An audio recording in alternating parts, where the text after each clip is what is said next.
Welcome and thanks for tuning in to the Victorian Aboriginal News Van Talks podcast. I'm your host, Charles Parkiner. Victorian Aboriginal News acknowledges and pays respect to traditional owners and custodians across Australia. We acknowledge the elders who have gone before, those who currently lead their communities, and those who will follow in years and generations to come. This podcast was made possible with support from the Community Broadcasting Foundation. Find out more at cbf.org.au. On Wednesday, the 28th of May 2025, the Dja Dja Wurrung Clans Aboriginal Corporation announced that as a collective, it was ready to seek a treaty that would reflect the aspirations and priorities of its people. Joining me today is the Dja Dja Wurrung reserved seat holder at the First People's Assembly of Victoria, Djaran Murray-Jackson. Djaran, brother, thanks for joining me today. No worries, thanks for having me, Ark. The move towards getting treaty ready and registering with the Treaty Authority, we now know that DJAARA is the first of traditional owner groups right across the state, we can actually say right across the country, to start entering into treaty negotiations. Tell us a little bit about the lead up and the work that's been involved in getting yourself ready to that point, that historic point. Yeah, thanks, Ark. And, it's an exciting day for Dja Dja Wurrung peoples, and it's the first steps on our local treaty journey. And for those of you tuning in online, Jandak, which is Dja Dja Wurrung country, it's the Bendigo area in central Victoria. And I hope that my community ancestors are proud of today as I am. Yeah, in terms of the work that we've done leading up to today, I was lucky enough to be elected in 2023, and I took over from Trent Nelson, who was the first Dja Dja Wurrung reserve seat holder, and he did a body of work himself over 3 years, and those last members actually set us up for success with the frameworks that they created. So hats off to him. And once I was elected, I took it on myself that we really need to get the mob on board with treaty, because I saw what it could do, because I used to be an ex-staffer at the Assembly. That's as well. right, So, I remember. I could see the value in treaty and actually going after it. So the first thing that I wanted to organise was a whole group treaty gathering, so we could actually just have the yarn and I can update the mob. So it was important that we brought the whole mob together. I update them on all the amazing work that Trent and the other members did, and tell them that this is our chance to actually get some great outcomes for the mob. And then from that, they authorised me to sort of go through the process of having family group meetings, which we haven't been able to organise this yet, because family groups, they're awfully busy all throughout the year. Yeah, I can imagine. Yeah, from that, I did a lot of work in the background in terms of getting self-determination fund money. So we have a treaty officer now at DJAARA as well, who helps me with all the corporation stuff that we need to get through. Mm-hmm. And then from that, we caught up with the Treaty Authority in September last year, the first time, and they told us the sort of steps we had to do to satisfy minimum standards. What were some of the challenges that you recognised in those steps? And just for those audience members who may not understand the Treaty Authority, they're essentially the body of independent people who oversee the process of treaty here in Victoria, statewide and local. So, Djaran, what were some of the challenges that you and your mob saw? We're quite lucky because we automatically meet minimum standards due to our RSA from the Traditional Owner Settlement Act. Yeah. So it was a little bit easier for us, but it was more about gathering the evidence of how we actually do meet minimum standards. So to be honest with you, it wasn't probably as hard as it would be for some unrecognised groups. So it was actually quite a nice process. And I think the beauty of the Treaty Authority is it's 5 black fellas. It's out of the court system. It doesn't cause any conflict. So I think, just the whole process actually ran quite smoothly, and we were probably the guinea pigs to be in the first group going through. Well, this is what I want to ask you about. Yeah, so you're not at the leading edge; you're at the bleeding edge. Yeah. Was there a degree of reluctance to be the first, or was there a point of pride? We're going to be up there. We're going to show the rest of the state how it's done. It came out quite strongly from that whole group gathering that I had within the first 6 months of my term that the mob really wanted to be the first ones to actually go through the process and actually lead by example for the rest of the state. And we sort of did something similar in terms of the Traditional Owner Settlement Act as well. We were one of the first to get our RSA. So we really just wanted to get moving and take into account the political climate. We're not sure what's going to happen next election. Absolutely. So, we want to make sure that we're as well prepared as we can be. And that also brings up something else, because obviously we've got a state election in November of 2026. You guys want to get something over the line well ahead of that time. It's important, I think, for the audience to understand that just because you may be getting a treaty signed with the state government before November of next year, it's not going to be the end of the treaty process for DJAARA, is it? No, well, I think the treaty process will just become part of the furniture soon as part of Victoria. Yeah. Sort of similar to how the Traditional Owner Settlement Act has just been there since, I think it's 2010 or a bit before that now. So I think the treaty process will be quite similar and it'll be there for generations to come. And the way I see it, treaties it's a living book and you can add chapters to it as you go along. So maybe in future generations, they'll notice that we need to negotiate something different and they'll be able to use the treaty process to do that. Well, as Ruben Berg has said on so many times, he wants treaty to be just part of the everyday lexicon of Victoria, if not Australia. What are some of the things that you're looking to introduce? And we yarned a bit about this before we pressed the record button, but there are 3 key things that you're looking to introduce in this first treaty with the state government. Let's walk through those. Yeah, well, the first thing that comes to mind that I'm pretty passionate about is caring for country. And at DJAARA, I think most of the state knows that we do a pretty amazing job at caring for country. And it's about expanding our capability so we can care for all country and then we can make it happy and healthy for all of us to enjoy who live on Jandak and who might be visiting as well. The second one for me that I heard from community and some of the yarns that I've been having is caring for elders. So at the moment, there's not really a space for them to go back and live back on Jandak. So is it an elders facility? Is it assisted living? That's for us to decide and negotiate. And you're talking about something like ACEs and Rumballara. Yeah, something like that. So that's been discussed a few times, yarning to the mob. And then one thing that's really close to my heart, I've got a 4-month-old daughter at home, and I hope that through these treaty negotiations that she'll grow up strong in her culture and identity and she'll be able to speak her language fluently and she'll be able to share that knowledge and strength with the rest of Victoria as well. Well, this is something that Auntie Jill Gallagher spoke so often about when she was the Victorian Treaty Advancement Commissioner. That whenever she was asked about what do you see for treaty, one of the first things she ever said was, I want to see language hubs, and all the different language groups right across Victoria. So that's obviously something that you share as well, brother. Yeah, it's very important to me. Like, we had some deadly Maori fella here yesterday, and he was talking about some of the Maori universities that they have set up across New Zealand. I think there's 3 of them now. And he was telling me that 2 of the Maori students there were just yarning. They were talking in English first, and then somehow the conversation just went to Maori and they just kept yarning in Maoris. And that just blew my mind. And I would love to see that in Victoria, that our mobs like Dja Dja Wurrung just start yarning in language and it just continues the conversation. How do you see that would actually be enforced or reinforced by the treaty process? I think for me it's about getting the mob to learn the language first. Yeah. And then once we've done that, then we can share it with everyone else. So I think it's about making sure we have the right funding and we have the right research that's done and make sure that we have the right language too. So language is obviously one of the main things that was taken away from our people due to invasion or colonisation, whatever people want to call it.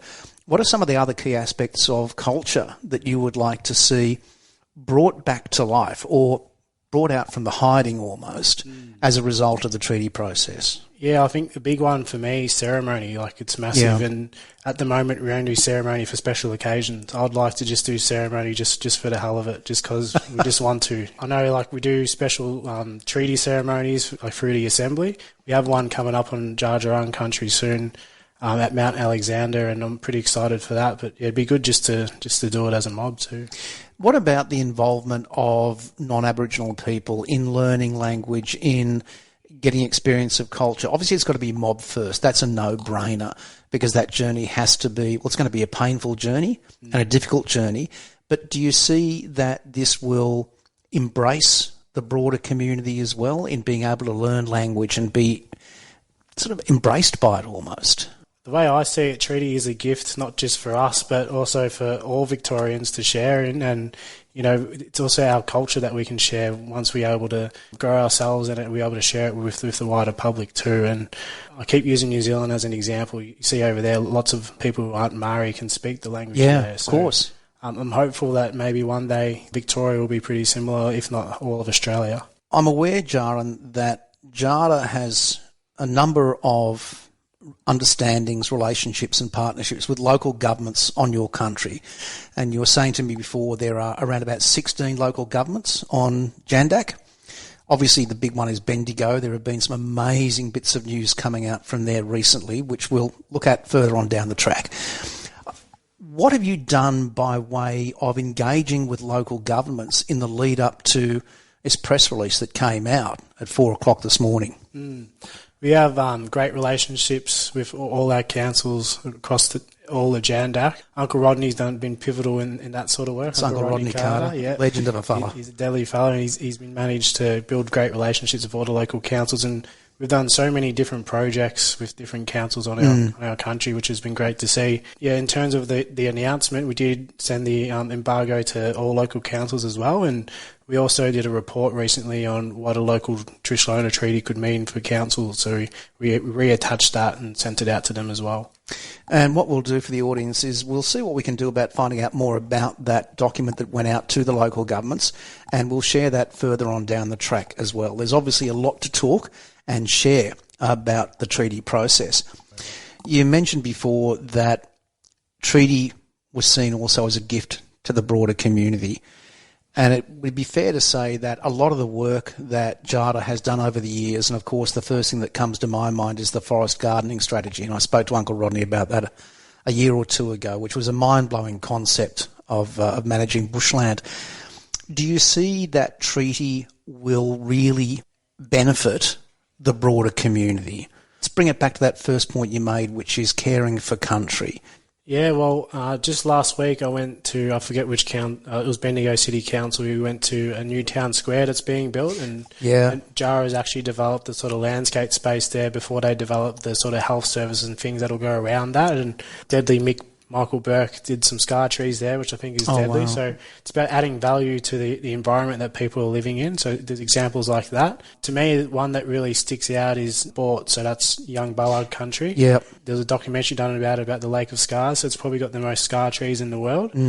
Of exciting news, in November at our last AGM, members moved the motion to go for World Heritage listing for that sort of that space. So, and we've seen the good that's done at Budjabim. And absolutely. People used to go down the Ocean Road and they turn around and head back to Melbourne, but now they keep cruising. They go to Budjabim, yeah. So I'm hoping that we can probably replicate something similar at Bort. So that's some exciting news that we could probably do, and I'm sure treaty could probably assist in that sort of process. You've got a lot of work to do, as we mentioned. You said that you've got to bring the families together and start to prepare for treaty itself. So what are some of the other things that you expect to hear from community when it comes to treaty? And importantly, Djaran, how do you establish the priorities? Because mob's going to want a heck of a lot, and their expectations have to be, well, somewhat minimised in order to make this first round of negotiations realistic from the state government's perspective as well. Because it's a negotiation, it's not just listing demands, isn't it? Yeah, spot on. And we do have a mountain of work ahead of us. My plans are moving forward to establish a working group within DJAARA that'll have representations from all the working group. And they'll hopefully lead the body of work that we need to do before we get to the table. So in my mind, it'll be similar to what we've done for the statewide treaty. So we made a negotiation brief. We established our negotiation protocols. So it's about, what is DJAARA's negotiation brief going to look like? What are sort of the subject headings we want to discuss? We've already spoken about caring for country, so you'd think JANDAC would be a whole subsection in our negotiation Absolutely, brief. Yeah. You would think DJAARA, Dja Dja Wurrung people, would be a whole subsection in our negotiation brief, and it's about making sure that we are engaging with the mob from the family group level to the clan group level to a whole group level, and making sure that all our aspirations are heard. And it's my view that every single family group aspiration will feed into the main sort of overarching treaty that'll go to the state at some point. How many family groups are there, just as an offside? I think there's roughly about 16, but I don't think 16 or 18, but I don't think all of them are represented on the board, or even if some have descendants as well. You need to set up a negotiating party. Yep. Your key negotiators. Finding those sorts of people isn't always the easiest.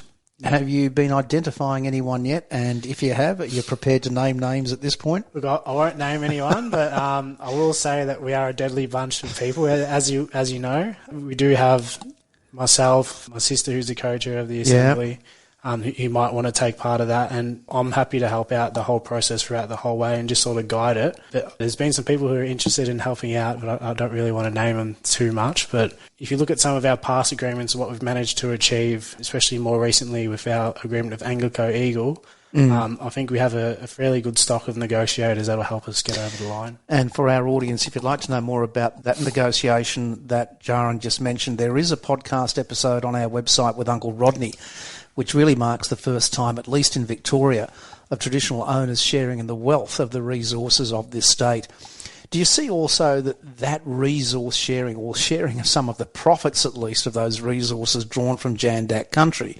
And given that we're talking about the goldfields of Victoria pretty well, aren't we, brother? It's huge. Yeah. Do you think that this is an important part of local treaties right across the state, indeed eventually the entire country going forward? Yeah, well, I think firstly, we'll be dealing with the state. As part of the framework, though, you can add additional parties. So the door's open to, I guess, any type of mine. If they want to have the conversation, we can probably do that. We've skirted around the topic of the additional negotiating parties, because in the treaty itself, the primary negotiating parties under the treaty negotiation framework are the traditional owner groups and the state government. But there is this wonderful little section within the framework that says, by agreement, and I'm paraphrasing here, both parties can, and I love this term, invite other organisations and individuals to be additional negotiating parties. Without naming names, have you started to identify internally some of those additional negotiating parties? Yeah, well, I think local councils is probably a key one. That's a no-brainer. Yeah, I guess any other type of organisation that might want to take part. Maybe we want to negotiate some health outcomes, and we can bring in BDAC, for example, as an ally and someone to help us, because they're the experts in their field. We don't deal with service delivery and delivering health outcomes in their type of way. So it'd be good to bring them in. And BDAC is the Bendigo District Aboriginal Corporation, which has just been undertaking some amazing expansion work. We covered that last year, which is brilliant stuff. Probably talk about like the gold mines and stuff as well that are on country. For those of you who don't know, we often call Jandak upside down country because a lot of gold was taken from our country as well, and it came out strongly in the Uruk hearings as well. Roughly $200 billion worth of gold has been taken out of Victoria. So. And JAARA's received how much? Yeah, I'm not too sure. Not much. Not much. Not much of it at all. Not much in the grand scheme of things. No. I want to bring it to you personally now. You've really been travelling the treaty process since 2018, 2017, and obviously, with your family well before that, but at a formal level, really since the 2018 Advancing the Treaty Act. You've been involved with this all the way through. As the DJAARA representative or reserved seat holder on the First People's Assembly of Victoria, what are the personal challenges that you're facing when it comes to, you've got to commit to statewide treaty as a representative there, but then you've also really got to lead the way, at least within the Assembly, on the local treaties? How do you divide that, and how do you manage it, for goodness sake? Look, I say this all the time. I actually got the best role in the world. I wouldn't even really call it a job, if I'm being honest with you, but I was elected just to do statewide treaty and focus on that, but I took it on myself that I'm not just going to focus on that, and that we have to actually get some things done in DJAARA to make sure that they're engaged and they're ready to negotiate their own treaty as well, which I think it all aligns quite well, because I am engaging with them and making sure that they're updated on statewide treaty as well, and that's part of the Assembly's collective support as well, making sure the traditional owner groups are all happy with the way things are going with statewide. And so, I think it aligns too well, like, not to do something. And I'm not someone who just wants to sit back and not do anything. Like, I always have to be on top of everything and make sure I get things done. I think I get that half from my father and maybe half from my mother. I'm not too sure, but you've got some good bloodlines there, brother. You really do. The mob, without a doubt, or elements of the mob, are going to be saying to you and to also the others within JAARA, well, when are we going to get treaty done? Because they are going to be all looking down the barrel of this November 2026 election. Yeah. How do you respond to that? You notice I'm not asking you when will you be able to do it, but how do you respond to mob when they ask when are we actually going to get the signed documents? I like to say we want to get this done fast, but we want to do it right. So we want to make sure we don't leave no stone unturned and that we're not leaving anything at the table. And to me, we need to make sure we align this to the mob's actual aspirations and ensure that everyone feels something out of this process. If every single member of the DJAARA Corporation doesn't feel something out of these treaty negotiations, then we've done something wrong in my eyes. So for me, the really important part is making sure we're engaging with them, bringing them along on the journey, and that they're actually taking part in the process. The influence on the work towards the local treaty from your experience with the statewide treaty. What impact does that have? What learnings have you been able to take across and give to the community? Yeah, I think just like the actual pre-work that went into statewide treaty negotiations in terms of forming our brief, our negotiation protocols as well. I've got some invaluable lessons from that in the work that we did in Chamber and Treaty Committee at the Assembly, and I'll definitely be able to transfer some of that across to our pre-work for our local DJAARA treaty. Djaran Murray-Jackson will be catching up again, I'm sure, as the negotiations start happening between the DJAARA and the statewide government. Respect and thanks so much indeed for your time. No worries, thanks for having me. For a full transcript of this interview, visit the Victorian Aboriginal News website at vicaboriginalnews.com.au. Until our next episode, stay safe and stay informed.